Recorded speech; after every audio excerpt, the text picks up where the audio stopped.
va a haber un repaso, vamos a hacer lo más conceptual posible y va a haber el reconocimiento dos láminas, ¿no? Que cualquiera de los tres temas, ya sea hasta un culinario, el registro patrimonial, básico. ¿Cuál? Está ya a la suerte adaptar, ¿ya? ¿Alguna pregunta adicional? ¿Lo que es toda esta preparación? No. Ya.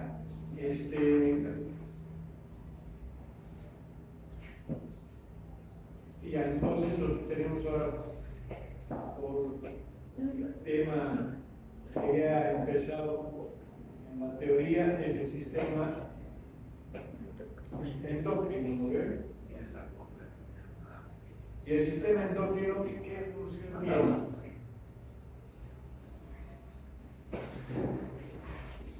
¿Qué función tendrá el sistema endocrino? No sé cuál. Rápidamente, la parte más puntual de la parte teórica. ¿Cuál es la función del sistema endocrino? La de producir hormonas. ¿Qué controla? ¿Qué regula? La secreción de hormonas. ¿Qué controla el sistema endocrino? Secreción de hormonas. De las hormonas. Sí. Ya, pero en función de esas hormonas, ¿qué se curan? ¿Qué se llama? La homeostasis. ¿Y qué es homeostasis? ¿Qué entienden por homeostasis? Es el equilibrio de los líquidos. Es el equilibrio interno. Internamente estamos en equilibrio. ¿Cómo estamos en equilibrio? Funcionando bien los riñones, los pulmones, el corazón, el aparato digestivo. El todo funciona bien. ¿Quién controla ese equilibrio de buen funcionamiento? El endocrino y ¿quién más? Y el sistema nervioso. ¿Cuál de los nerviosos? Central. Claro. Nervio central. Central. No. El central es motor sensitivo. Claro, procesa, pero motor sensitivo. El autónomo. El autónomo. El simpático y el parasimpático es el que te controla la homeostasis. Entonces, el sistema endocrino tiene como función coadyuvar a la homeostasis y lo hace en conjunción al sistema nervioso autónomo. ¿Cuál es la diferencia? Hacen los dos lo mismo. ¿Cuál es la diferencia? Que el Los endócrino de atrás. es más lento y el... ¿Cuál es lento? El endócrino. Y el que es más rápido es el autónomo. Autónomo. ¿Por qué es más rápido? Por la fibra nerviosa. Por las conexiones. ¿Qué actúa en el sistema nervioso? ¿Cuál es el transmisor? ¿Cuál es el que lleva el mensaje, el que hace que se ejecuten las órdenes? Los neurotransmisores, las acetilcolina, la noradrenalina, todas esas sustancias. En cambio, en el sistema endocrino, ¿quién es? Las Las hormonas. hormonas. Y las hormonas, si se acuerdan, tienen todo esto es una oficina burocrática, ¿no ven? Permiso al hipotálamo a la hipófisis, le manda la glándula y luego le vuelve el mensaje, toda una burocracia de órdenes para cumplir o ejecutar una función. En cambio, el nervioso es directo, ¿no? El nervioso es una orden y directo ya está ejecutándose. En cambio, esto no, esto tiene que cumplirse una serie de pasos a través de la liberación de moléculas liberadoras, moléculas inhibidoras, todo aquello, ¿no? Las hormonas. Entonces, básicamente, el sistema endocrino lo que hace es coadyuvar al mantenimiento de la homeostasis, a ese equilibrio orgánico, ¿no? La característica de este sistema es que sus glándulas no tienen conducto, es fundamental. Y si no tienen conducto, ¿qué tienen? Que se emplaza a esta circunstancia. Tienen tejido conjuntivo que es rico en vascularización, porque es a través de esa difusión de este tejido conjuntivo que sus productos llegan a los redes circulatorios y se diseminan por todo el cuerpo. Hay unos órganos que son clásicos y 100% endocrinos son los que se describen en este capítulo: la hipófisis, la tiroides, la paratiroides, la suprarrenal, la pineal. Otros también, pero están en otros órganos: el testículo, el ovario, el páncreas, también son glándulas endócrinas. Hay otros que son cúmulos de células en determinados órganos. En el páncreas, los islotes de Langer, ¿ves? Un cúmulo de células endocrinas en medio de los ácidos pancreáticos. Las células de Leydig en el tejido intersticial del testículo son células también endocrinas dentro de determinados órganos. El cuerpo amarillo en el ovario es igual, ¿no? El cuerpo lúteo está dentro del ovario, unas células que se vuelven endocrinas en determinada fase de ese desarrollo de ovárico femenino. Y hay algunas que son individuales, las que forman parte del sistema neuroendocrino difuso, ¿no? Que está presente en el tejido epitelial del tubo digestivo y del árbol respiratorio. ¿A través de qué hacen su función estos órganos? De las hormonas. ¿Y qué son las hormonas? ¿Cómo las podemos definir o describir? ¿Qué son las hormonas? Son mensajeros químicos que son producidas por las glándulas endocrinas, liberadas al torrente sanguíneo para que a distancia cumplan su función. Más o menos eso es lo que hace la hormona, producidas por las glándulas endocrinas, y a través del sistema circulatorio llegan a las células blanco-diana que están a distancia, lejos. ¿Ya? Hay una tabla en tu texto que, si te la aprendes bien, tiene la mitad del tema dominado. La 13.1 es todas las glándulas que existen en el organismo, además de la glándula, su localización y su breve descripción de la función principal. La tablita larga con muchos componentes, pero que te ayuda mucho a tener esa base para poder saber qué es lo que hace el sistema endocrino, y ya luego con ese conocimiento pues te vas acumulando el resto del tema. Hay formas de clasificar, diversas formas. La tabla esta que tiene en alguna parte de tu libro es una forma de clasificar, pero hay una forma que es bien fácil, que es en base a la solubilidad y en base a la estructura química. En base a la solubilidad son hidrosolubles o liposolubles, y en base a la estructura química ya sea proteínas o polipéptidos, ya sea derivados de aminoácidos o derivados de esteroides y ácidos grasos, ¿no? La proteína y polipéptidos son hidrosolubles. Ejemplo, la insulina, el glucagón, la polifenolistirona. Los derivados de aminoácidos también son hidrosolubles. La tiroxina, la adrenalina son de este grupo. Y los derivados de los esteroides y los ácidos grasos, liposolubles. Y aquí entran la progesterona, el estradiol, la testosterona. ¿Para qué nos sirve saber estas características que tienen estas hormonas? Para que un poco sepamos dónde están sus receptores. La hormona siempre se une a su receptor específico. Cuando llega a la célula diana, la hormona se une a su receptor propio de cada hormona. ¿Y dónde están los receptores? Ya sea en la lámina propia, es decir, en la membrana plasmática, los receptores de superficie, o dentro de la célula, en el citoplasma. ¿Quiénes pueden atravesar el citoplasma? O la membrana plasmática que llega al citoplasma. Las liposolubles, porque la membrana plasmática es fosfolipídica, ¿no? Es por afinidad, la atraviesa. La hidrosoluble rebota. La hidrosoluble, ¿dónde va a tener sus receptores? En la superficie. Los receptores no funcionan así. Los receptores van a estar en la membrana plasmática o en el citoplasma, ¿no? Y es en función justamente a la unión de la hormona con su receptor que que se va a desencadenar una reacción bioquímica. Ahora, la modalidad en que se desencadena esta reacción bioquímica también es variable, ¿no ve?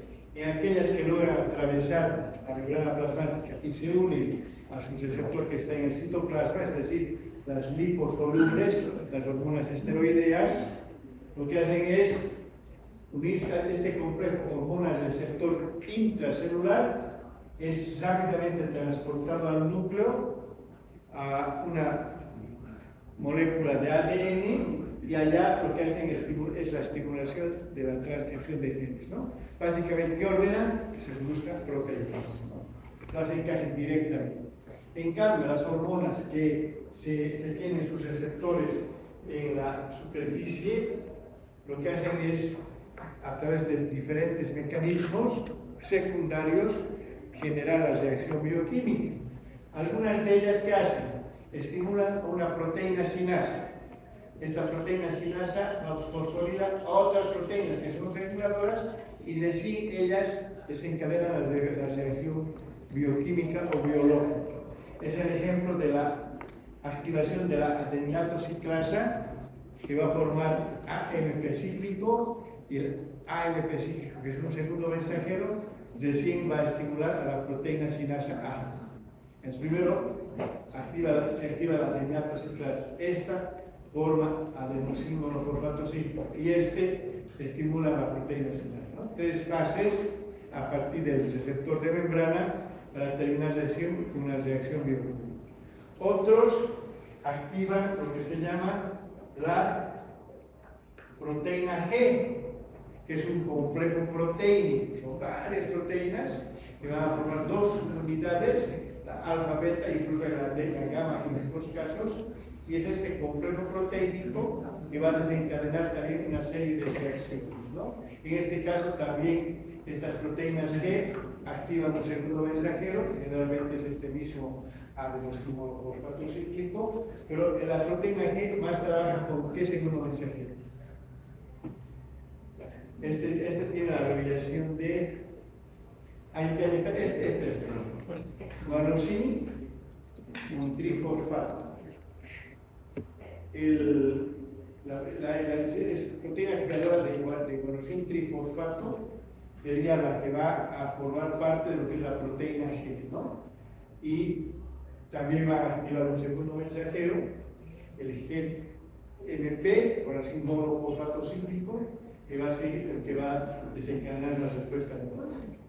E incluso hay otras hormonas como la insulina y la somatotropina que hacen la activación de receptores catalíticos que activan proteínas sinasas y recién fosforilan la proteína A. Es decir, toda una serie de pasos bioquímicos para llegar a la activación o a la reacción bioquímica que es causada por esa hormona en particular, ¿no? Entonces hay varias modalidades. Eso es parte de la bioquímica que ahora nos van a llevar con lujo de detalles.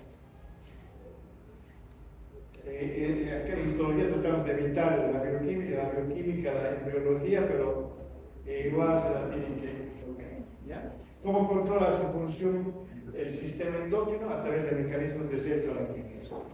¿En qué consiste la retroalimentación negativa?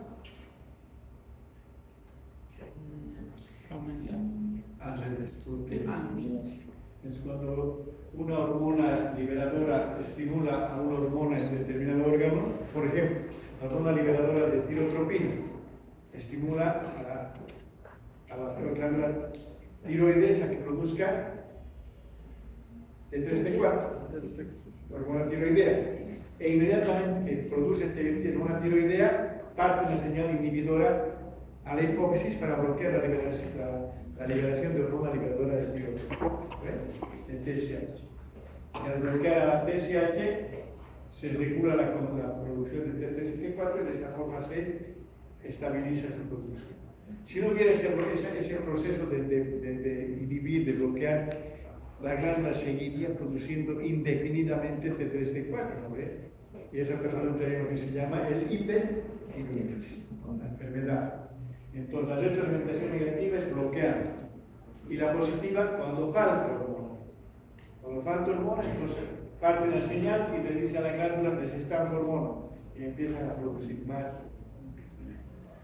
Entonces, esa parte es tan compleja que por eso la especialidad de la endocrinología es más un poquito difícil. El único órgano que hemos podido hasta en la práctica o en la teoría hasta el momento, los del mismo martes, desarrollar es esta glándula pituitaria o hipófisis, que es una glándula muy importante, que está, ¿dónde está localizada la hipófisis? En la caja craneana, ¿no ves? Sí. ¿En qué parte? En el efenoides, en su En silla la turca. evidencia ósea del esfenoides se llama la silla turca, ¿no? La silla turca. ¿Por qué se llama la silla turca? Ustedes son anatomistas. ¿Tiene esa forma? Hay otros platillos turcos. Debe tener una forma, ¿no? Son referencias anatómicas de años que se van descubriendo.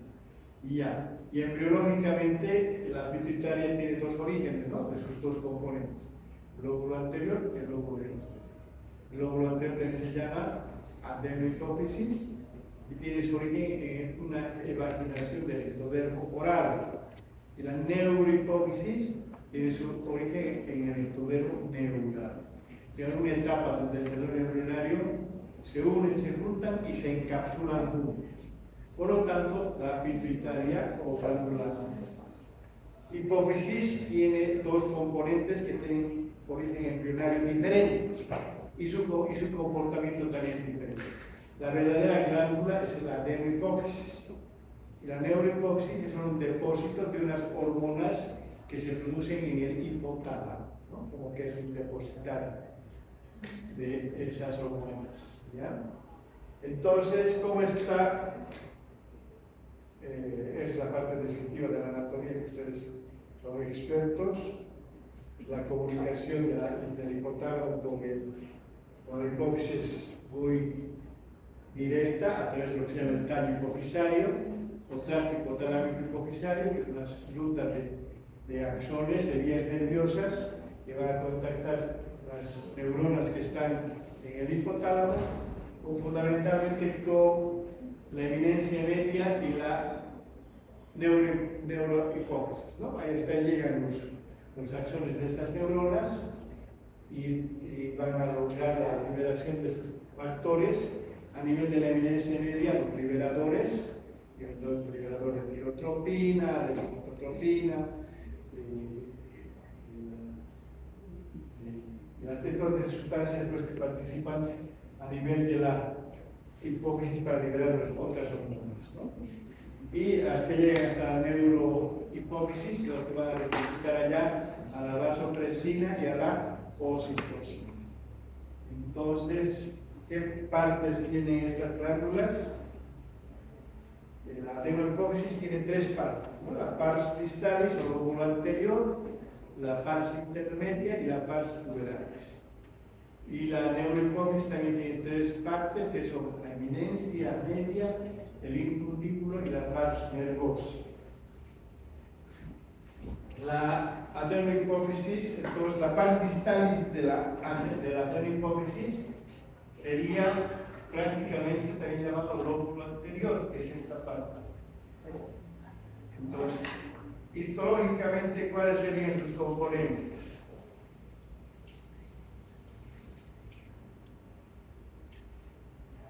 Es glándula, por lo tanto hay que pensar que tiene un estroma. Ese estroma tiene una cápsula, ese cápsula es el tejido conjuntivo del celular, colágeno. Emite también que sí, pero no son tan visibles. Y al interior hay un parénquima, un grupo de células organizadas. ¿Cómo están organizadas las células en hipófisis? Y una disposición coordinada. Si bien no se notan claramente los cordones, como se nota en la suprasrenal se acuerdan que es como tiras de células en la capa fasciculada, en la corteza medular de la suprasrenal. Acá las células no tienen esa disposición ordenada, pero sí tienen una disposición cordonada. Por lo tanto, entre cordón y cordón también hay capilares sanguíneos. ¿Y cómo están organizadas estas células? en base a su distinción por la afinidad a los colorantes en cromófilas y cromófilas.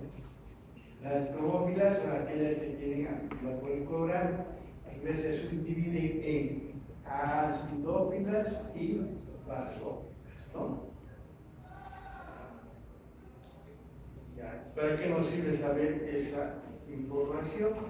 Pues gracias a esa diferenciación podemos deducir que las acidófilas, que tienen un color rojo, naranja, rojo anaranjado, naranja rojizo, son las que van a tener dos tipos de células que se llaman somatotropas y mamotropas. Las somatotropas que sintetizan a la somatotropina, también llamada hormona del crecimiento, que estimula la liberación de esta somatotropina, la hormona liberadora de somatotropina, que la inhibe la somatosita, sin teoría. ¿Qué hace la somatotropina? Es más complejo eso, entonces lo que hace es inducir al hepatocito a producir un factor de crecimiento insulínico tipo 1, tipo 2, y este factor lo que hace es aumentar las tasas de mitosis del cartílago de crecimiento. ¿Dónde está el cartílago de crecimiento?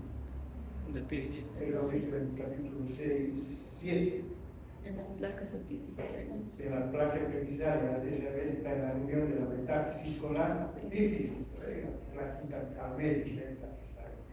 Esta hormona, este factor de crecimiento, estimula a esas células cartilaginosas a que crezcan, a que tengan más mitosis. Y al haber más mitosis, lo que están haciendo es favorecer el alargamiento del hueso grande. Por eso se dice hormona del crecimiento.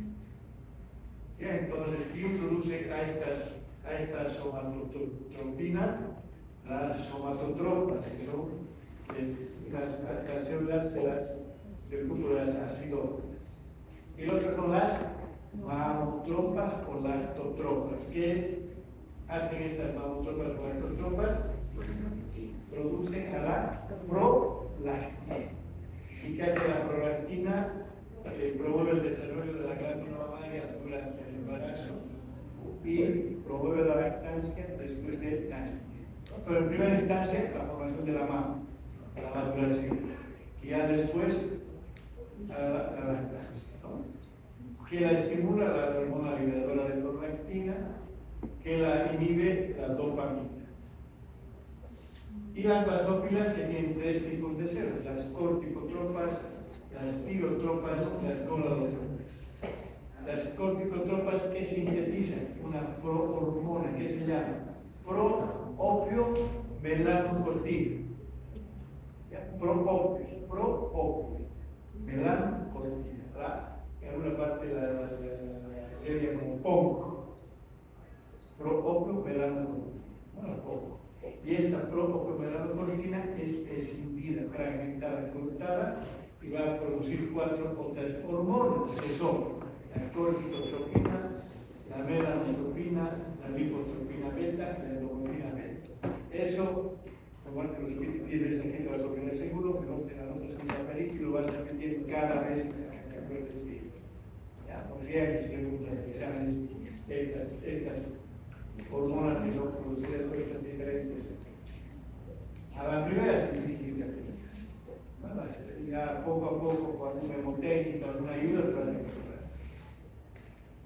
Las tirotropas son las menos comunes, las menos frecuentes. Las más comunes son las corticotropas, ¿no? 10%, que producen a la propia opio melanocortina, y tienen esas 4 subunidades. Las tirotropas menos frecuentes, 5%, contienen a la tirotropina, o también llamada hormona estimulante de tiroides, que son estimuladas por la hormona liberadora de tirotropina. Y la tirotropina lo que hace es favorecer la liberación o producción de T3 y T4, y cuando empieza la producción de esta hormona, esta misma hormona inhibe su producción. Aquí es la clásica retroalimentación negativa. Las gonadotropas que secretan a la folículo estimulante y a la luteína. Y en el varón, esta luteinizante se llama hormona estimulante de las células intersticiales. ¿A qué células intersticiales estimulan? A las de Leydig y al intestino.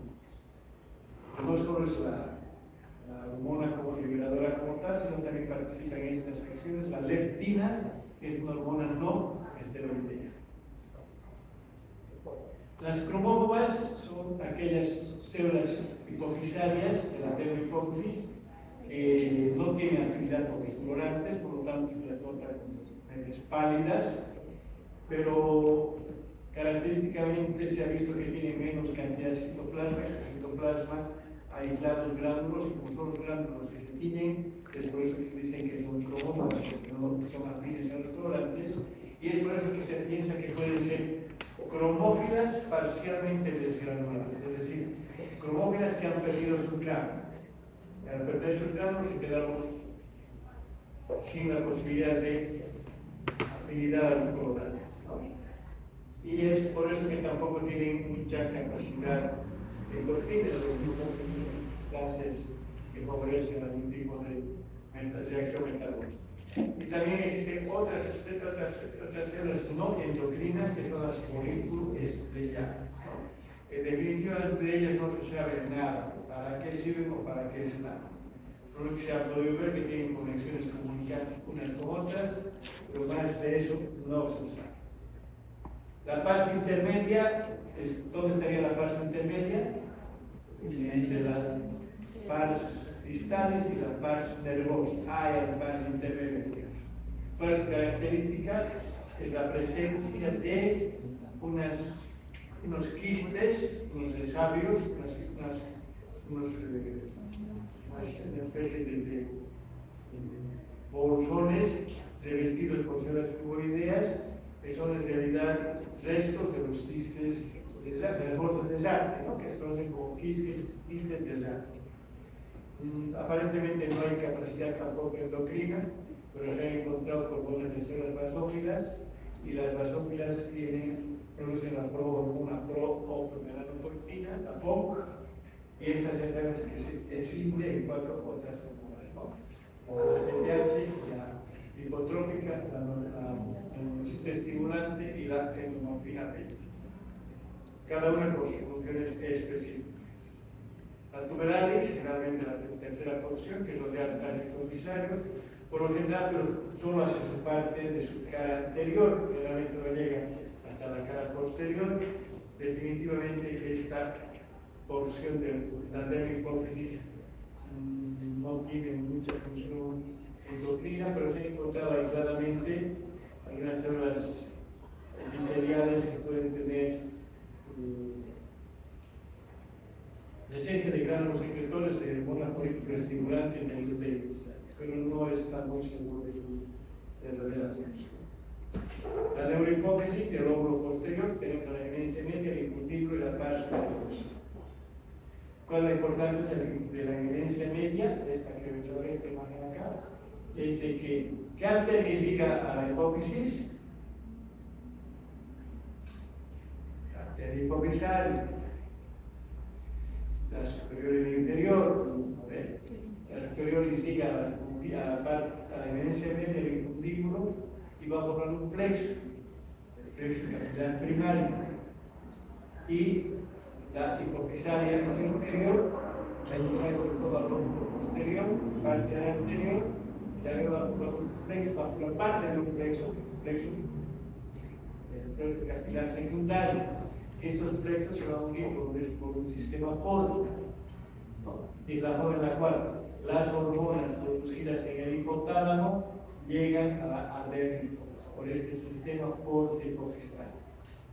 Como es una hormona endocrina, las terminaciones axónicas de estos cuerpos hormonales depositan a sus factores en el tejido conjuntivo vecino al plexo capilar, y por difusión esas sustancias entran al lecho capilar y son trasladadas al lecho capilar secundario.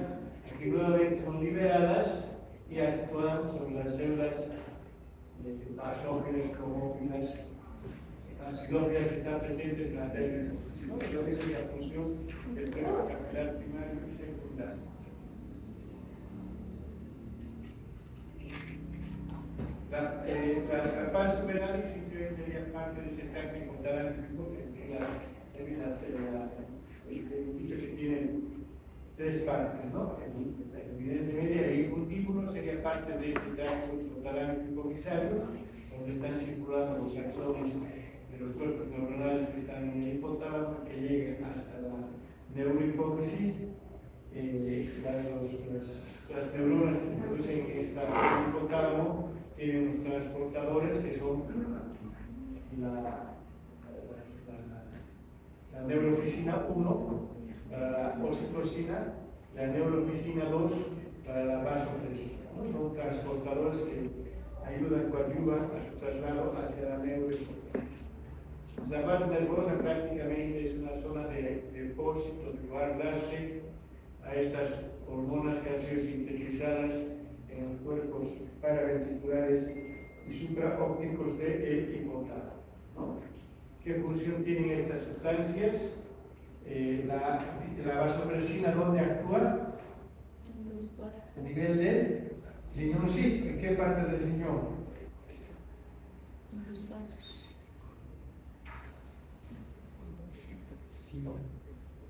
En los túbulos urinarios. ¿Y qué hacen allá? Vasopresina. Muy bien, dicho. Habían accedido a tu cuerpo. Me están clonando. Instrucción. ¿Ninguno de ustedes ha accedido? No. Yo puedo decir. Sí, creo que está clonado en seguridad. Si aparece en el citoplasma, no soy bien. A todos puede.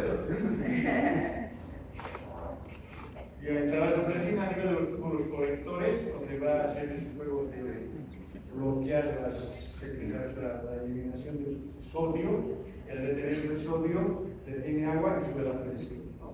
La calcitonina a nivel de la etapa terminal de la gestación del miocondrio favorece la contracción uterina y también favorece el inicio de la lactancia, ¿ya? Hasta ahí, porque el resto ya es parte de la segunda parte del sistema endócrino. La lámina que tenemos, que la vamos a ver después del examen, es una lámina muy simplecita, bonita, que tiene esta característica. Esta parte media oscura, rosada, con diferentes tonalidades y muchos núcleos, correspondería a la aternohipófisis, y esta parte más clara, bien pequeñita que tenemos en la lámina, sería la neurohipófisis. ¿Por qué se la ves pálida? Porque básicamente son axones mielinizados, son una sustancia blanca, ¿ya? Y esta se ve media rosada porque tenemos acidófilas, basófilas, como células que se tiñen con la fermentación. Y a mayor aumento, estas células pueden visualizar de esta forma. A ver, esta célula, ¿qué célula les recuerdo? Miren, tiene un citoplasma casi rojizo naranja, anaranjado rojizo. Ácido. A las células está bien, estas son acidófilas. Pero hemos visto una bien parecida donde en el estómago. Las productoras de ácido clorhídrico son también ácido, entonces ahí está todo eso. Y a mayor aumento, pues se visualiza esta célula, miren, núcleo redondo, citoplasma casi color rojizo anaranjado, ¿no? Es la acidófila. La basófila tendría que verse un poco como esta, miren, un color violeta oscuro.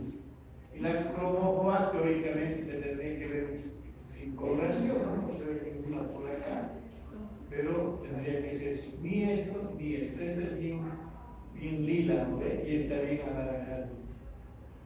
Y entonces eso tenemos en nuestro preparatito que podemos visualizar con calma otras imágenes adicionales. Es una foto sacada al azar, así como quien saca rápidamente. Esas placas nos sirvieron durante la pandemia, porque había que hacer clases virtuales. Bien, entonces esta lámina la vamos a ver con calma después del examen cuando vamos a hacer el tiempo. ¿Alguna pregunta? ¿Todo está claro? Mañana preocúpense de averiguar bien el examen. Si es el martes, a preocuparse el doble porque tiene que estudiar todo el fin de semana. ¿Ah? A preparar su día, igual, pero se tiene examen de práctica, la ciencia. Que preocupa es la parte teórica. La parte teórica. Trabajen bien sus días para ganar por unos puntitos ahí adicionales. Lean para el CEPAS, que mal que bien pensamos que va a ser muy complicado, pero lo pongo bastante conceptual. Y hoy día no tengo una lista, pero sí tengo lista indirecta, ¿no? A ver, pero ya no viene, creo que Camila Arce, ¿no? Porque ya se rindió. Mis amigos que ganaron tampoco. Está presente Rafaela Beltrán. Kelly Bernal no ha venido hoy mismo. ¿Pero está viniendo? Sí. Creo que sí, ¿no? Camila está. Anaí Carvalho no ha venido hoy mismo. Pero bien. Pero bien, ¿verdad? Daniel Choque. Yo. Pero no ha hecho su trabajo. En nómina. Ya. Como ya antes, un trabajo de países. Pero ya estás presente, vamos a estar presentes. Neisha Claros está. Tania Corrales no puede venir. Camila Freseña tampoco. Alejandra Huelta. Gisela Lazarte. Tampoco tienes tarea del año de la tercera. ¿Viniste? Sí. Claro, gracias. No, pero yo tengo presente. Sí, gracias. Alejandro, no ha venido. Reina Pérez. Tampoco está listo. Listo, no está presente. Sí, no me he enviado. No, que no me ha llegado con servicio. Ya, pero voy a algún botón debes enviado a mi correo. A ver, voy a revisar aquí en este momento. Hoy trabajo, ¿ves? ¿Dónde está el trabajo? Aquí está el trabajo. ¿No está?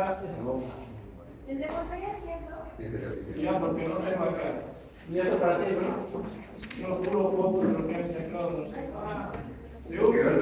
¿Y eso? Perdón. No, yo tengo como, no sé, para que llegues de tu ayuda para estudiar.